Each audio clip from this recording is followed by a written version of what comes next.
so wonderful to be in the Lord's presence, isn't it? Caught up in his presence. Can we thank our worship team? We appreciate you so much. Thank you. Well, tonight we're looking at one of the saddest, most pathetic seasons of David's life. How many of you know that the devil likes to bring us down and steal our joy? Satan loves to weigh us down with all kinds of burdens and wound our hearts, because very often when we're feeling discouraged and distressed, we begin to think wrongly about the Lord. If God doesn't answer the prayer the way that we hoped he would, if we didn't get that raise that we wanted, or if our kids are still rebellious, or if God didn't heal our loved one like we had prayed that he would, we can start to feel discouraged and wonder if God really loves us like the Bible says that he does.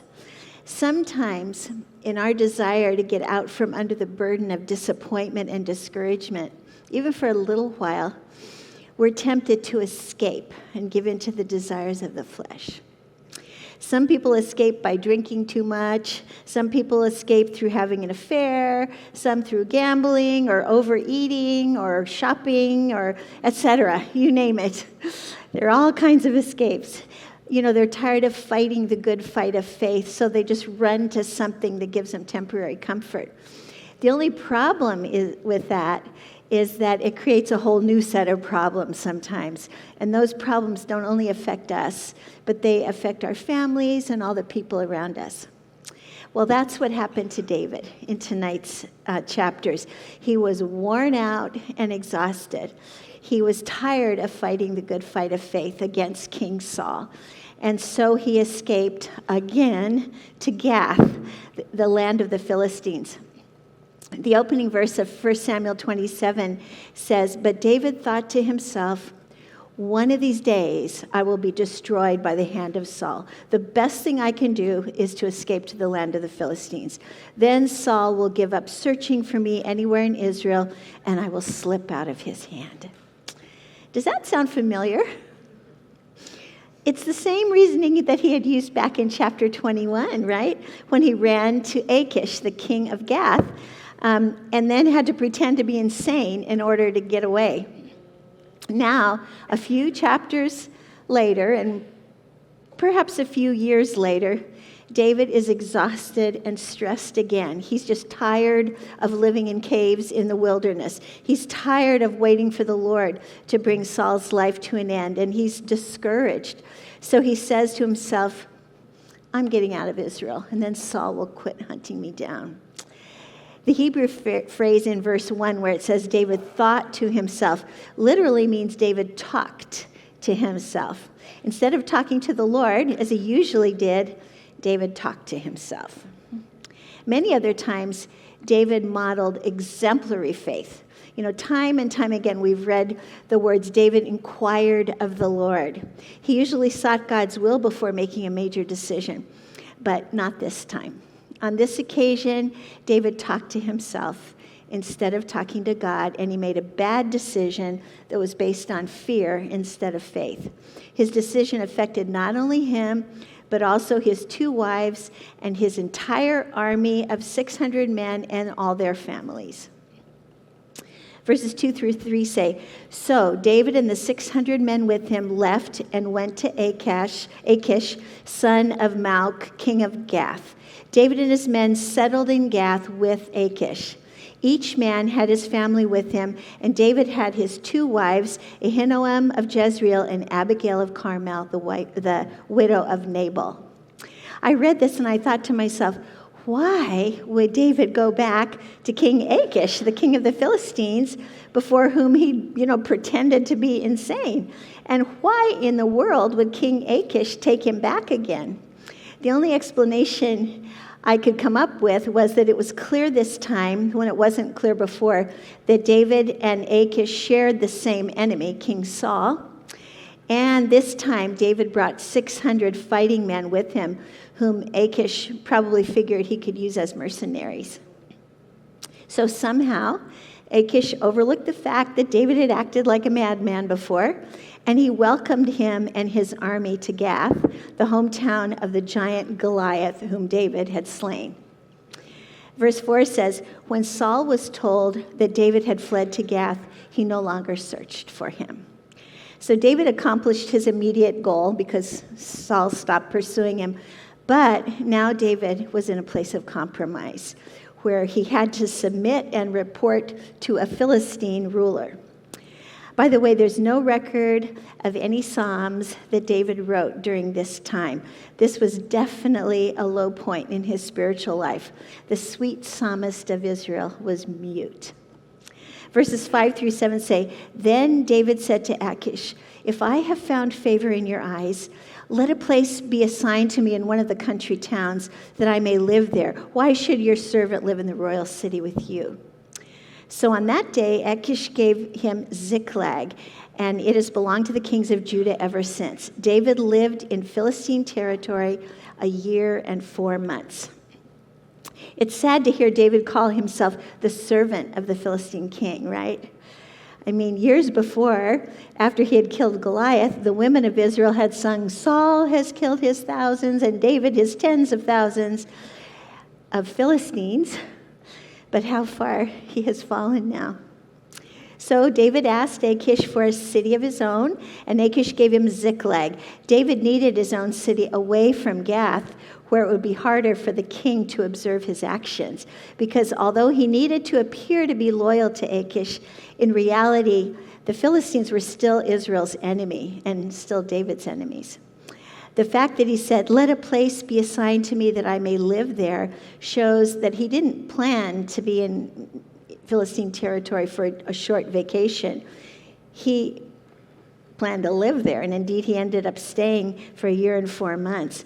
Ziklag, by the way, was a town on the southernmost border of Judea. It is first mentioned in the Bible in Joshua 15:31 as part of the inheritance of the tribe of Judah, but although God had intended to give the Israelites this land, apparently they had never even attempted to conquer it, so it was still under Philistine control. But now Achish awarded Ziklag to David, most likely to ensure David's loyalty to him. So David lived in Ziklag with his army for 16 months. He ruled over Ziklag. He made it his base of operations and military exploits against the Philistines and Amalekites. Verses 8 through 9 say, now David and his men went up and raided the Geshurites, the Girzites, and the Amalekites. From ancient times, these people had lived in the land extending to Shur and Egypt. Whenever David attacked an area, he did not leave a man or woman alive, but he took sheep and cattle, donkeys and camels and clothes, and then he returned to Achish. This is a really sad, pathetic time in David's life. The Geshurites and Girzites and Amalekites were all enemies of Israel, and in his heart, David was still loyal to Israel. After all, Samuel had anointed him to be the next king of Israel. So David and his army were raiding Israel's enemies, not the enemies of King Achish, as he led Achish to believe. Verses 10 through 12 says, when Achish asked, where did you go raiding today? David would say, oh, against the Negev of Judah, or against the Negev of Jeremiel, or against the Negev of the Kenites. He did not leave a man or woman alive to be brought to Gath, for he thought they might inform on us and say, this is what David did. And such was his practice as long as he lived in Philistine territory. So Achish trusted David and said to himself, he has become so obnoxious to his people, the Israelites, that he will be my servant for life. You might be wondering what Negev means. It has sort of a double meaning. It means south, but it also refers to desert regions. So when Achish asked him where he'd been raiding, he would generalize and say, oh, I raided the Negev of the Kenites.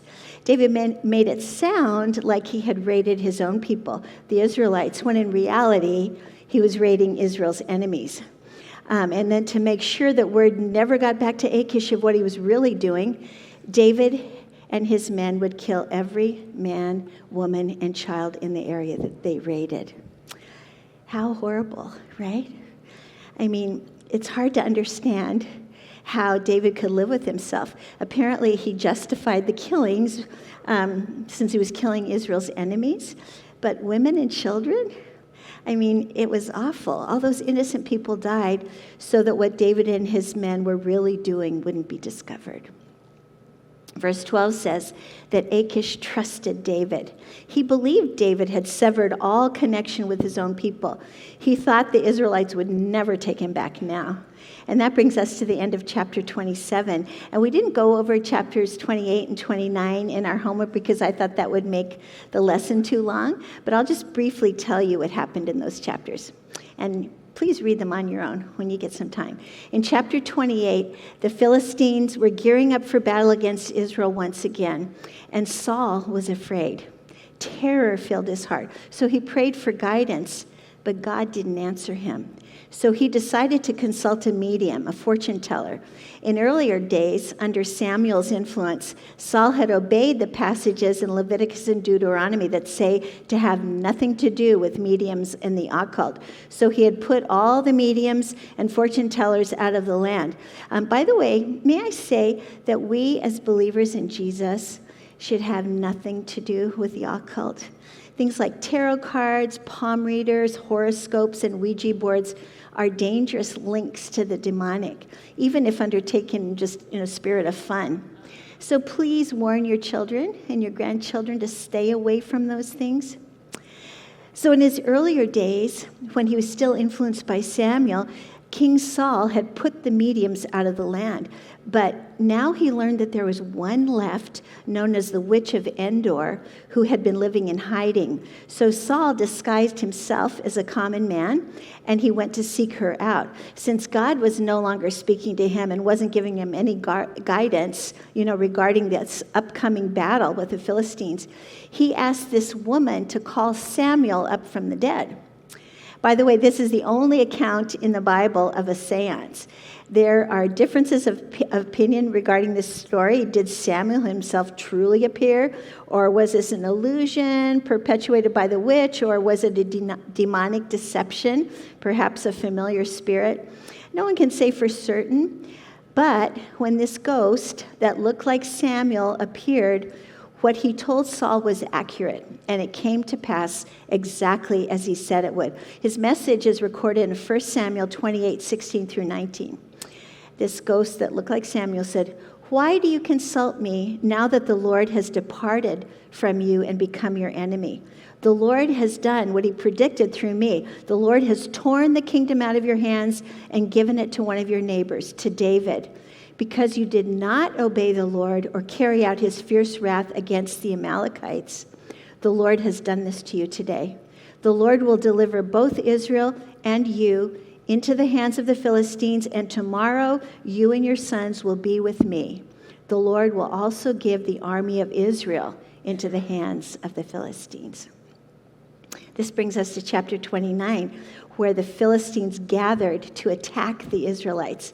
But some of the Philistine rulers objected to David and his army's presence, in the Philistine army. They said, "These men don't belong with us. They're Hebrews. They worship another god. They shouldn't fight with us."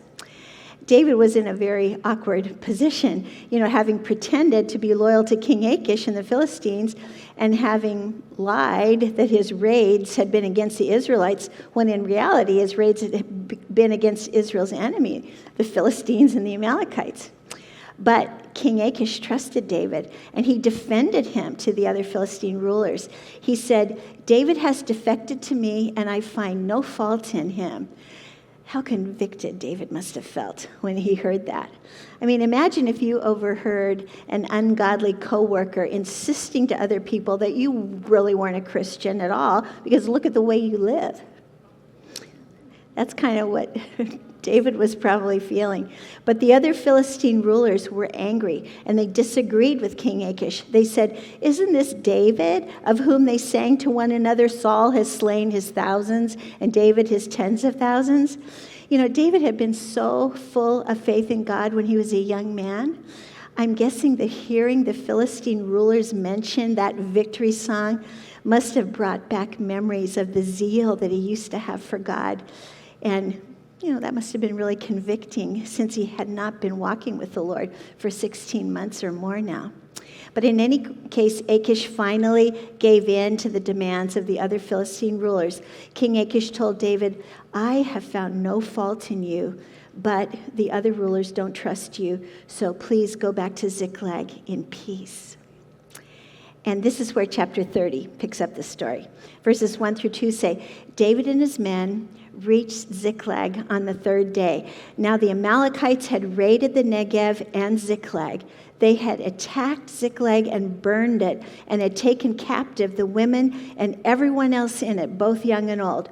They killed none of them, but they carried them off as they went on their way. Ziklag was about 75 miles from Aphek, where the troops had mustered.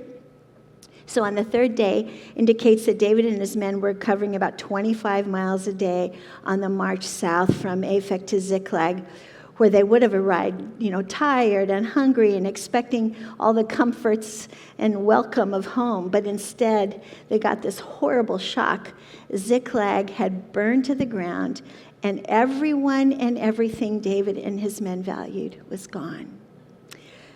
While David and his men had been trying to join the Philistine army, their own city of Ziklag was left unguarded, and the opportunistic Amalekites took advantage of the defenseless city and attacked it and burned it with fire and took captive all the women and children who'd been left behind.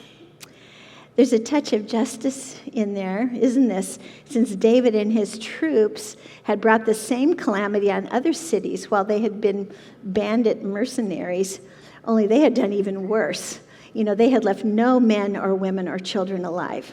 It seems like the Amalekites were more merciful than David and his army had been.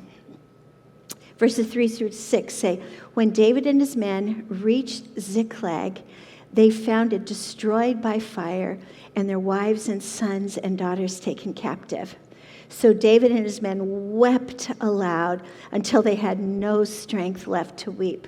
David's two wives had been captured, Ahinoam of Jezreel and Abigail, the widow of Nabal of Carmel. David was greatly distressed because the men were talking of stoning him. Each one was bitter in spirit because of his sons and daughters. But David found strength in the Lord his God. All the men were weeping over their lost loved ones and their lost possessions. And I'm pretty sure David wept the most because he knew that he was responsible for leading them astray. No wonder it says he was greatly distressed. David was about as low and in his backslidden state as a man could possibly be. At this point, David reminds me of the prodigal son in Jesus' parable, who was sitting in the pig pen thinking about how far he had fallen. And not only did David blame himself, his men blamed him too. They were so grieved and so bitter in spirit over losing their loved ones that they began to talk about stoning David. But the last line of verse 6 says, but David found strength in the Lord his God. As I've said before, you don't know that God is all you need until God is all you've got. David was at rock bottom, and he knew his only hope was God. So he turned back to the Lord, and he began to find his strength in the Lord again. One of the questions in our homework was God mad at David for deserting him and leaving Israel? How did God treat David when he turned back to the Lord for strength? I put no. God understood why David had gone to seek refuge among the Philistines, and he still loved him, despite David's lapse of faith and good judgment. When David sought the Lord again, God spoke clearly to him and instructed him what to do. Maybe you or someone close to you has had this experience of drifting away from the Lord and then finding themselves in terrible trouble and distress and turning back to God and experiencing his amazing grace and forgiveness. Perhaps it felt almost too good to be true. But God is so rich in mercy and grace and love. Romans 8:38 through 39 say that absolutely nothing can separate us from God's love. In fact, David wrote a number of psalms about God's love and his grace over the course of his life. One example is Psalm 32, verses 1 through 5 say, "Blessed is the one whose transgressions are forgiven, whose sins are covered. Blessed is the one whose sin the Lord does not count against them, and in whose spirit is no deceit. When I kept silent, my bones wasted away through my groaning all day long. For day and night your hand was heavy upon me, and my strength was sapped, as in the heat of summer. But then I acknowledged my sin to you, and did not cover up my iniquity. I said, I will confess my transgression to the Lord, and you forgave me the guilt of my sin." Another example is Psalm 103, 1 through 5, which David wrote. It says, "Praise the Lord, O my soul. All my inmost being, praise his holy name. Praise the Lord, my soul, and forget not all his benefits, who forgives all your sins and heals all your diseases, who redeems your life from the pit and crowns you with love and compassion, who satisfies your desires with good things so that your youth is renewed like the eagles." David had walked away from God in a time of fear and weariness and depression. He let his feelings dictate his actions instead of going by what he knew about the Lord. But God is always only a prayer away. So now, broken and grieving and probably feeling like a total failure, David turned back to God and strengthened himself in the Lord. He probably thought back to other times when God had rescued him in the past. He thought of God's promises and, clung to them now. And so, and no doubt he remembered being anointed by Samuel to be the next king of Israel, and he knew God still had a destiny for him. So before any more time passed, and before the others picked up stones to stone him, verses 7 and 8 say, "Then David said to Abiathar the priest, the son of Ahimelech, 'Bring me the ephod.' Abiathar brought it to him, and David inquired of the Lord, 'Shall I pursue the raiding party? Will I overtake them?' 'Pursue them,' he answered. 'You will certainly overtake them and succeed in the rescue.'" Now David was praying and seeking the Lord again. Now his men had a purpose again, the most important mission of their lives, rescuing their wives and children and getting their possessions back. And God had given them the promise that they would succeed in the rescue. David's men had almost been at a place of mutiny, but now they were unified in pursuing their families and their possessions. So verses 9 and 10 say, "David and the 600 men with him came to the Besor Valley, where some stayed behind. 200 of them were too exhausted to cross the valley, but David and the other 400 continued the pursuit." Had not God promised them that this mission would be successful, David could have been really discouraged when a third of his men were just too exhausted to continue. But he understood their fatigue, and he assigned them the job of guarding the supplies while he and the rest of the men continued their pursuit of the raiding party. Verses 11 through 15 say, "They found an Egyptian in the field and brought him to David. They gave him water to drink and food to eat, part of a cake of pressed figs and 2 cakes of raisins. He ate and was revived, for he had not eaten any food or drunk any water for 3 days and 3 nights. David asked him, 'Who do you belong to? Where do you come from?'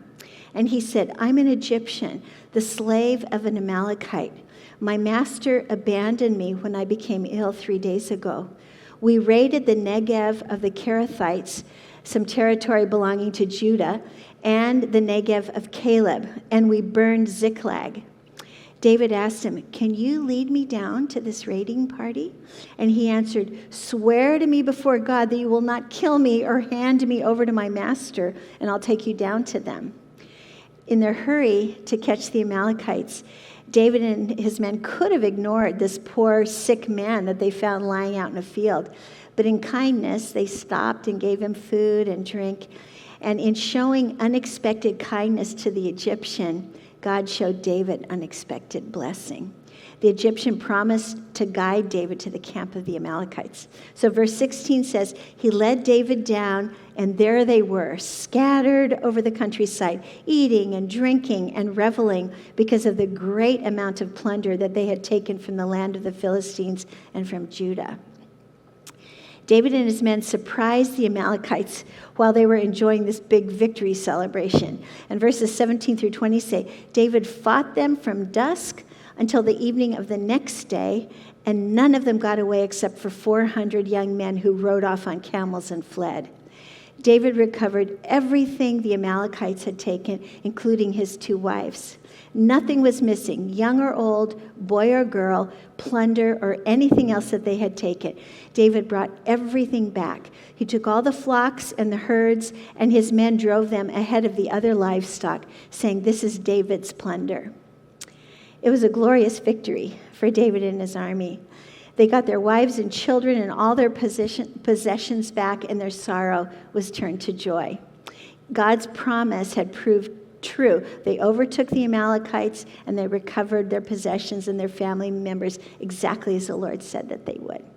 In fact, God gave David even more than what he had promised. David and his men received spoil from the battle beyond what was taken from Ziklag. And verses 21 through 25 say, Then David came to the 200 men who had been too exhausted to follow him, and they were left behind in the Besor Valley. They came out to meet David and the men with him. As David and his men approached, he asked them how they were.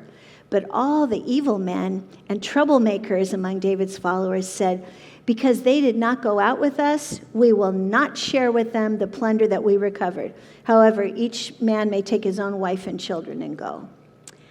David replied, No, my brothers, you must not do that with what the Lord has given us. He has protected us and delivered into our hands the raiding party that came against us. Notice David gave God all the credit for the victory over the Amalekites.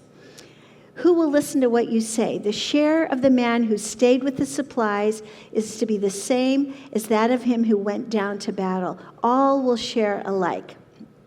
And David made this a statute and ordinance for Israel from that day till this. David clearly understood that the victory they'd experienced over the Amalekites was from the Lord. He's the one who'd given them victory. So he announced that those who had supported the army by watching over their supplies were just as important as the soldiers who'd done the actual fighting, and both would share the rewards. In the work of the Lord, many people work behind the scenes. For example, for church services or Bible studies like this, there's sound technicians like MJ and Daryl. There are those who make and show the PowerPoint slides, like Janet and Mei Ling and Uvella. There are those who watch the children, like Leslie and Darren, etc. They aren't as visible as the small group shepherds. They aren't as visible as a pastor or the teacher up on the platform or the worship leaders. But all these roles are vital to the overall success of the ministry, and all will share in the rewards when we see Jesus someday. This brings us to the last few verses of chapter 30, which say, When David reached Ziklag, he sent some of the plunder to the elders of Judah, who were his friends, saying, Here is a gift for you from the plunder of the Lord's enemies. He sent gifts to 14 places mentioned by name that are too hard for me to pronounce, as well as to other places where he and his men had roamed. David knew that his time among the Philistines had strained his relationships with God's people, so he sent some of the spoils to the elders of Judah. Now he knew he must do whatever he could to put things right again. And this was the final step in David's making things right again after his 16 months of backsliding. So to summarize, after the Ziklag disaster, David strengthened himself in the Lord. He inquired of the Lord. David believed God's promises. David did what God told him to do. David showed unexpected care and kindness to others, like that Egyptian. David saw it as the Lord's victory. David shared the reward with others. And David did what he could to mend relationships. He made a lot of mistakes and did not appear to be a man after God's own heart in the beginning of tonight's lesson for sure. But in the end, he ran back to the Father and did his best to make things right with God and with people. I love our closing verse in tonight's Bible study. These are the words of Jesus from Matthew 11:28, and I think they're some of the most comforting words in the Gospels. Come to me, Jesus says, all you who are weary and burdened, come to me and I will give you rest. This is Jesus' invitation to all of us. If you've been carrying a heavy burden that's been exhausting, or if you've been worried and fearful about the future, don't try to escape like David did and walk away from the Lord, but run to Jesus. His arms are open wide, waiting to receive you and hold you and comfort you and help you. He promises to give you rest for your soul if you will come to him. It's a wonderful promise for all of us. Let's close in prayer. Thank you so much, Lord, for these true stories from your word, which show us not only our heroes' good points, but their bad points, their failings. Lord, because we all mess up from time to time. We all fail you. But Lord, I pray that we will learn from this episode of David's life not to run away, not to run to things that will comfort us temporarily, but that will hurt our relationship with you, Lord. Help us to run straight to you and find our strength in you from the beginning, Lord. Bless my sisters who are here. I pray that we'll all take good lessons home from these chapters, Lord. And we love you. We praise you. In Jesus' name, amen. Thank you.